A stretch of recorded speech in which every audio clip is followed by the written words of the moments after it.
Etkin dekorasyon ekibinin ofis duvarları için yoğun bir çalışmada olduklarını görüyoruz. Duvar kağıdı uygulamasına geçmeden önce ön hazırlıklar yapılıyor.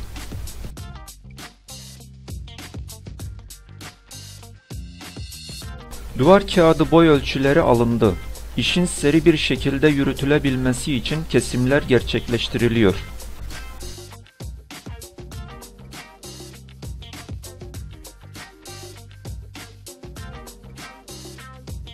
Hazırlanmış olan özel tutkal duvar kağıtlarına tek tek sürülüyor. Ertaç ustamız uygun gördüğü noktadan ilk duvar kağıdını yapıştırmaya başladı.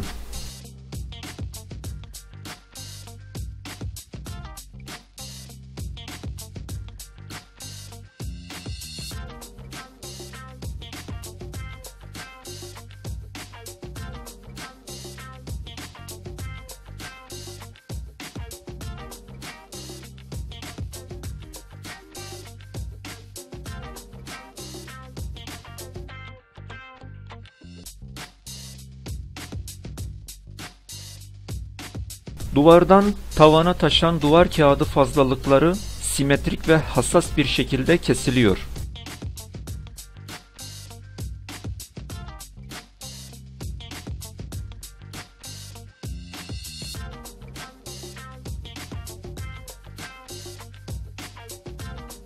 Bu arada duvar kağıtlarına tutkal sürme işlemi aralıksız devam ediyor.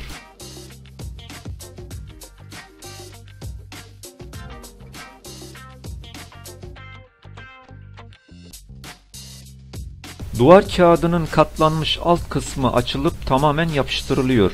Önceden katlanmasının nedeni herhangi bir kire ve toza bulanmaması için olsa gerek.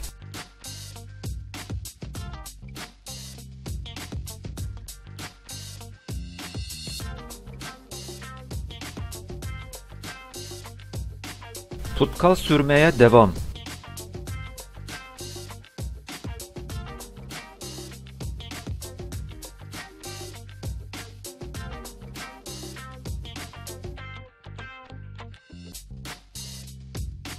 Çalışmayı daha seri hale getirmek için Cumali ustamız da bir taraftan kağıtları yapıştırmaya başlıyor.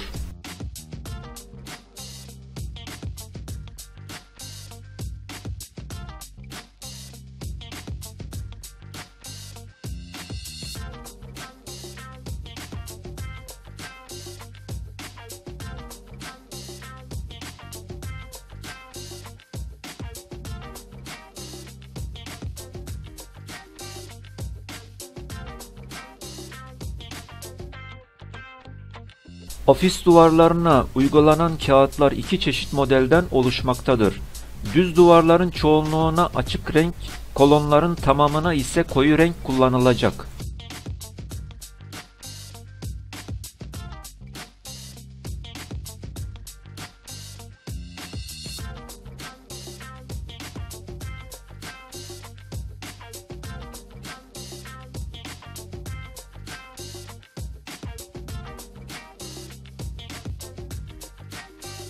Cumali ustamız kolona uyguladığı koyu renkli duvar kağıdını tibi bölümü olan düz duvara aynı şekilde koyu renk kağıttan yapıştırıyor.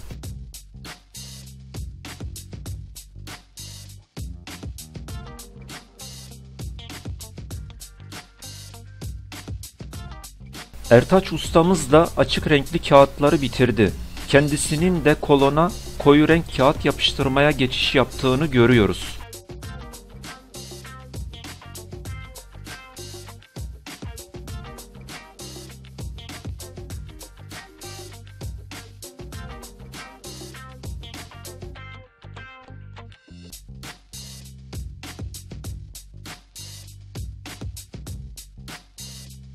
Priz yerlerini açmayı unutmuyor Cumali ustamız.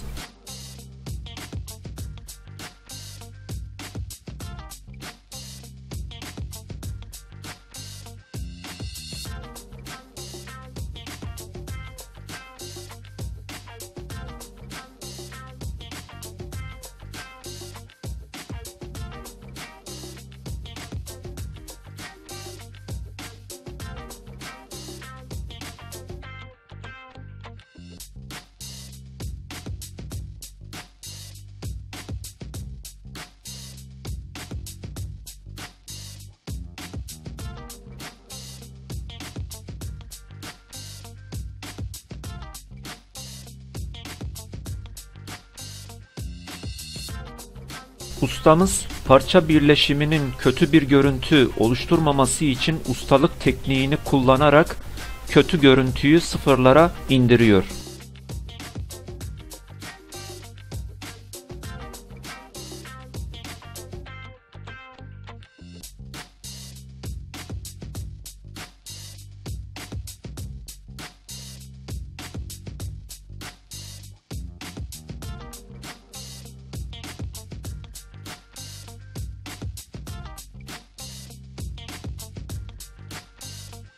Cumali ve Ertaç ustamız yardımcıları ile beraber ofisin kağıt uygulamasını başarılı bir şekilde bitirdiler. Ekranda görünen etkin dekorasyon irtibat numarasına sadece Adana'dan ulaşıp hizmet alabilirsiniz. Bir başka çekimde tekrar görüşmek üzere.